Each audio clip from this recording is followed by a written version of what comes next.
children, going ahead with chapter 14. First, we will finish question 6, 7, 8, and 9 of exercise 14.1. Question number 6. 3 coins are tossed 30 times simultaneously. Each time the number of heads occurring were noted as follows. और फिर आपको data दिया हुआ है. कभी एक बार भी नहीं आता, कभी वन टाइम आता है, कभी टू टाइम आता है. Prepare a frequency distribution table for the given data above. इसमें अगर आप देखो केवल 4 टाइप का डेटा है, 0, 1, 2 और 3. तो 0, 1, 2 और 3, और फिर जैसे 0 जितनी बार आया वो लिख देंगे, 1 जितनी बार आया वो, 2 जितनी बार आया वो, 3 जितनी बार आया वो. और बाई चांस इसने इसके बेसिस में भी क्वेश्चन नहीं पूछा, बट कई बार क्वेश्चन भी जैसे मैंने बोला पूछा जाता है कि भाई what occurs the most times है, इस तरह से. पर इसमें इसके रिगार्डिंग कोई क्वेश्चन फिलहाल नहीं पूछा. क्वेश्चन नंबर 7 भी थोड़ा इसके जैसा ही है. The value of pi up to 50 decimal places is given below. और 3 पॉइंट के बाद के जो 141 वो सब up till 50 places. Make a distribution of digits from 0 to 9 after the decimal point. यानी 0, 1, 2, 3, 4, 5, 6, 7, 8 और 9 तक जाएगा. अब 0 कितनी बार आता है वो लिख देना, 1 कितनी बार, 2, वो जो काउंट करके आपको वो फिर वो लिखना होगा. इसमें काउंटिंग ध्यान से करना. और इसमें ध्यान रखें जब आप सारे डेटा एंटर कर देंगे तो वो जो टोटल होगा टोटल 50 होगा. ठीक है, 50 से ज़्यादा नहीं होना चाहिए. 50 से ज़्यादा या कम हो रहा है तो मतलब कुछ मिस्टेक करी है आपने. फिर लिखा है इसमें what are the most and least frequently occurring digits. तो मोस्ट मतलब जो डिजिट सबसे ज्यादा बार ऑकर करी है वो लिख देना, और जो सबसे कम बार ऑकर करी है वो लिख देना. तो वो उसने पूछा है आपको. क्वेश्चन नंबर 8 और 9 एक जैसे हैं, जिसमें क्लासेस बनेंगी आपकी, जैसे हमने पिछले वो सम्स किए थे फर्स्ट वगैरह. 30 children were asked about the number of hours they watched TV programs in the previous week. Of course आजकल आप लोग बहुत ज़्यादा देख रहे होंगे, but anyway the results are found as follows. और ये ऐसा रिजल्ट बनाया हुआ है.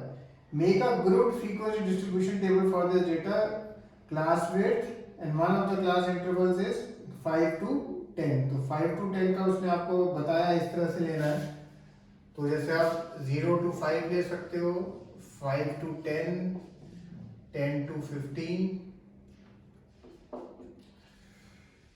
15 घंटे से भी ज़्यादा देख रहे हैं बच्चे, और बाप रे बहुत टीवी देख रहे हैं.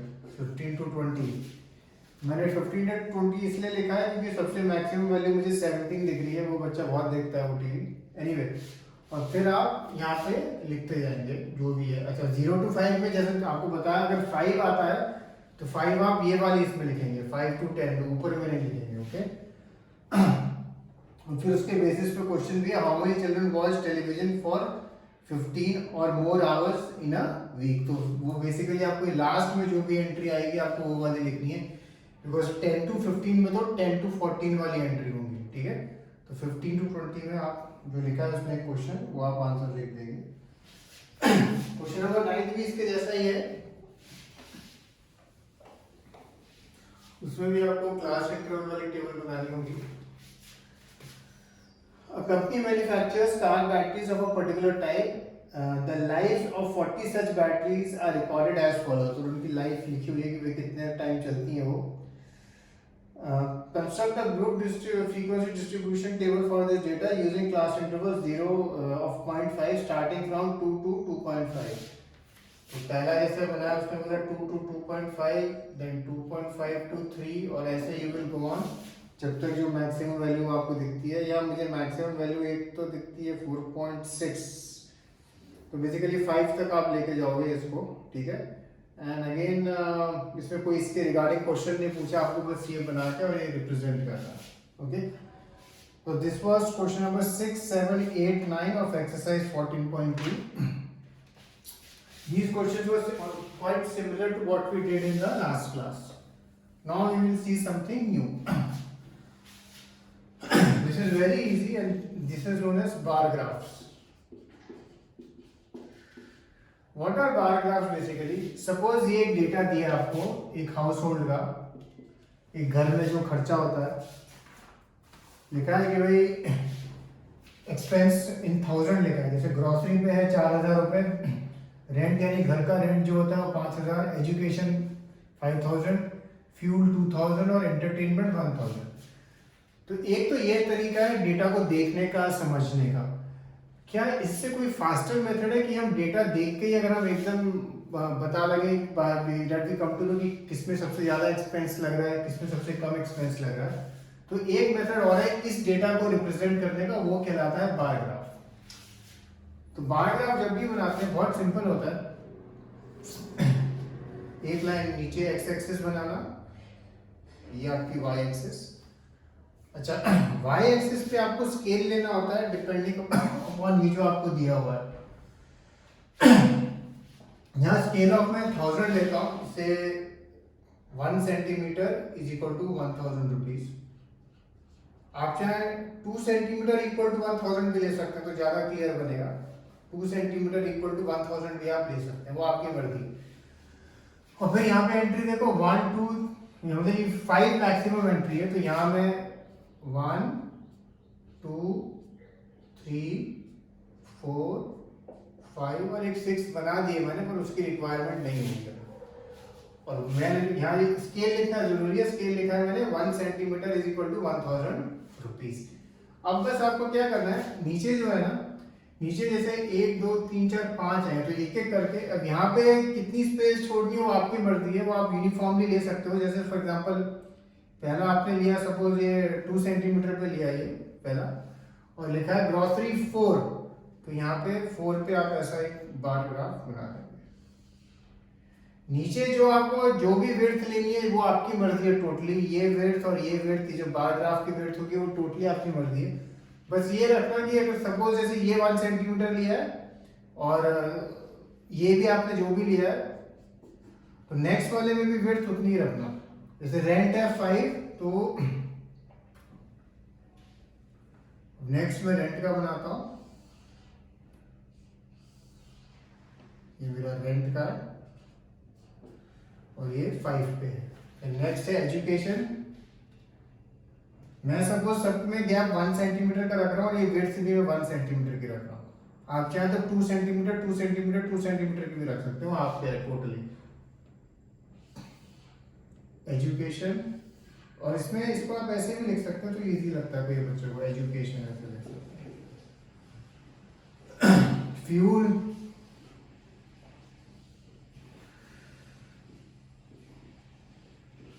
और लास्ट है एंटरटेनमेंट।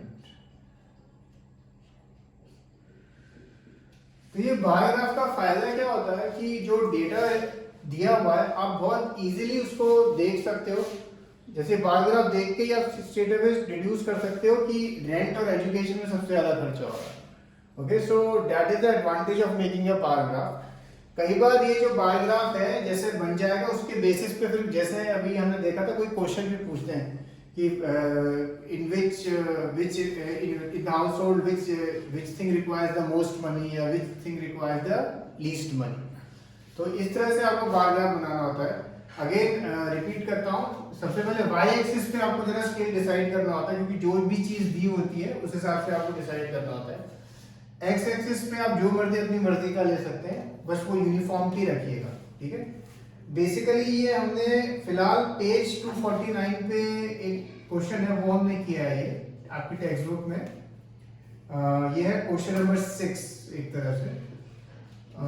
ये क्वेश्चन मैं आपको लिख के भी भेजूंगा, उसमें एक हेड और होगा, अभी मैंने यहाँ इतने हेड लिखे थे तो एक हेड और होगा, और तो ये आप करेंगे। जब ये क्वेश्चन हो जाएगा उसके बाद एक्सरसाइज 14.3 के क्वेश्चन नंबर 1, क्वेश्चन नंबर 2 और क्वेश्चन नंबर 3 वो एग्जैक्टली सेम मेथड से होंगे। अभी हम हल्का सा इनको डिस्कस कर लेंगे ऑफ कोर्स, बट फिर पहले ये क्वेश्चन करना आप लोग जो मैं भेजूंगा, उसके बाद ये क्वेश्चन 1, 2 और 3 करना।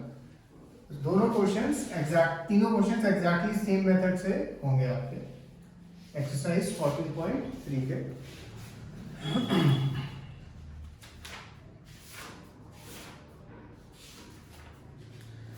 जैसे फर्स्ट क्वेश्चन देखिए, अ सर्वे exercise 14.3 page 258, a survey conducted by an organization for the cause of illness and death among women between the ages of 15 to 44 was found in the following figures। जो death होती है वो क्यों होती है? देखो, reproductive health conditions 31.8, new psychiatric conditions 25.4, so on and so forth. Represent the above given information given above graphically, and then उसके basis पे कुछ क्वेश्चन पूछे हैं उसमें। तो फर्स्ट स्टेप आपको, जैसे मैंने बोला, नीचे एक्स एक्सिस और यहाँ पे वाई एक्सिस। अब अगर आप यहाँ देखो, सबसे 4 से लेके 32 तक है एंट्रियाँ, तो आप चाहे आप ऐसे ले सकते हो 4, 8, 12, 16, 20, 24 और जहाँ तक भी जाए, एंड 1 सेंटीमीटर, जैसे 1 या 2 आपकी मर्जी है, जैसे 1 centimetre is equal to 4 units है बेसिकली आपका, ठीक है। तो 1 सेंटीमीटर इक्वल टू 4 यूनिट्स है आपका। 4 यूनिट्स यहाँ पे परसेंटेज है, बेसिकली आप चाहे तो यूनिट्स भी लिख सकते हैं या परसेंटेज लिखना हो तो परसेंटेज भी लिख सकते हैं। तो यहाँ पे फिर आप जैसे फॉर एग्जांपल पहला है, सपोज हम देखते हैं पहला नहीं, हम सपोज देखते हैं कार्डिक से रेस्पिरेटरी कंडीशंस, तो 4.1 है, तो जैसे जहाँ पे भी लिखा होगा तो यहाँ 4 से थोड़ा ऊपर जाके आप उसको मार्क करेंगे। नीचे यहाँ पे 6 आए, 6 आएंगे, ठीक है। फर्स्ट 1 2 3 4 5 6, और इस तरह से आप डेटा आपका रिप्रेजेंट हो जाएगा। फिर इस डेटा के बेसिस पे, जैसे मैंने आपको बोला था, कोई क्वेश्चन वो पूछता है, so think about it. Then there is question number 2, and question number 2 is the following. इस पे एक चीज मैं आपको बताना चाहता हूँ। इसमें लिखा है, अगर आप डेटा देखें, जैसे एक the following data on the number of girls to the nearest 1000 per 1000 boys in different sections of Indian society is given below। ये डेटा दिया हुआ है। Represent the data by bar graph in the classroom, discuss what conclusion can be right from the graph। तो इसमें जब आप represent करेंगे, आप एक चीज रियलाइज करेंगे कि ये जो है सीधा 900 से स्टार्ट होता है। तो यहाँ एक किंग बना देना, छोटा सा किंग बना के, किंग रिप्रेजेंट करता है कि हम सीधा 900 से स्टार्ट करेंगे, ठीक है। 900 से स्टार्ट करेंगे, फिर दूसरा जैसे 910 ले लिया, 920 ले लिया, और इस तरह से आप लिखते जाना। और फिर वो यहाँ पे है, जैसे शेड्यूल कास्ट है 940, जैसे फर्स्ट आपका बन जाएगा शेड्यूल कास्ट का 940, और इस तरह से बाकी के भी बन जाएंगे। फिर इसको रिप्रेजेंट करने वाला लिखा है, discuss what can conclusion can be right from the graph. तो एक बार आप जैसे इसमें पढ़ेंगे आप, तो आप फिर क्या कंक्लूजन आप लिख सकते हैं, वो आपको थोड़ा सोच के लिखना है। ये जितने भी क्वेश्चंस में जो भी कंक्लूजन है, आपको बस डेटा को देख के आपको थोड़ा सोच के लिखना है। जैसे ऑब्वियसली इसमें हमें दिखता है कि भाई नंबर ऑफ गर्ल्स पर 1000 बॉयज तो सबसे ज़्यादा किसमें है, वो है आपको दिखता है शेड्यूल्ड ट्राइब्स में सबसे ज़्यादा है। तो इस तरह से आप कोई भी एक फाइंडिंग जो है, जो आपको लगता है, अपना जजमेंट यूज करके आपको लिखनी है। ये ध्यान रखना, कई बच्चे क्वेश्चन लिखना भूल जाते हैं, वो बस बायोग्राफ बना के और क्वेश्चन छोड़ देते हैं, वो मत करना, नहीं तो वो जो क्वेश्चन का आंसर नहीं लिखा तो आधा ही मार्क कट जाता है। क्वेश्चन नंबर 3 अगेन बहुत सिंपल है, सेम ही है। Given below are the seats won by different political parties in the polling outcome of the state assembly, और ये दिया हुआ है आपको। Draw bar graph and which political party won the maximum number of seats. Obviously जब आप यहाँ पे आप बार ग्राफ बनाएंगे, तो आप चाहे तो आप 10 का स्केल लें या 5 का, 75 तक जाना है आपको, तो आप देख लेना। और एक क्वेश्चन आएगा, तो कभी कभी कुछ बच्चे पूछते हैं कि सर ये जो क्वेश्चन है, जैसे विच political party won the maximum number of seats, या पीछे वाले में भी जो भी क्वेश्चन पूछा था, वो तो हमें बिना बायोग्राफ के भी हम आंसर कर सकते हैं। जैसे डेटा लिखा है तो हम डायरेक्टली आंसर कर सकते हैं कि party A one the maximum number of seats. तो हम ये बायोग्राफ क्यों बना रहे हैं? बायोग्राफ इसलिए बना रहे हैं कि अगर हमें डेटा जल्दी रिप्रेजेंट करना हो, या उसे जल्दी समझना हो, in fact if we want to just look at it and then understand, तो हमें ये सारी चीजें एक एक करके पढ़नी नहीं पड़ेगी। हम we don't have to analyse them. Bar graph, by just looking at the bar graph we can very quickly get the crux of the data. Okay, that is the reason why we drawing bar graph. इस chapter में अब बस केवल 2 question बचे हैं, question number 4th and 5th, क्योंकि बाकी का पोर्शन अब इसमें डिलीट हो चुका है। और जैसे मैंने आपको बोला था कि इसमें 14.4 हम लोग करेंगे। पहले हम एक प्रोबेबिलिटी फिनिश कर लेंगे, फिर जो पोर्शन जो सिलेबस में नहीं है, बट क्योंकि मुझे लगता है कि वो हो सकता है वो आएगा आपके, हमने 10th में जो यूजफुल है, तो वो मैं चैप्टर 14 का फिर वो भी फिनिश करा दूंगा। Okay, so finish till here. You have to do basically questions of exercise 14.1 and then of 14.2 14.33 questions and this question also which I said. Okay, cheers.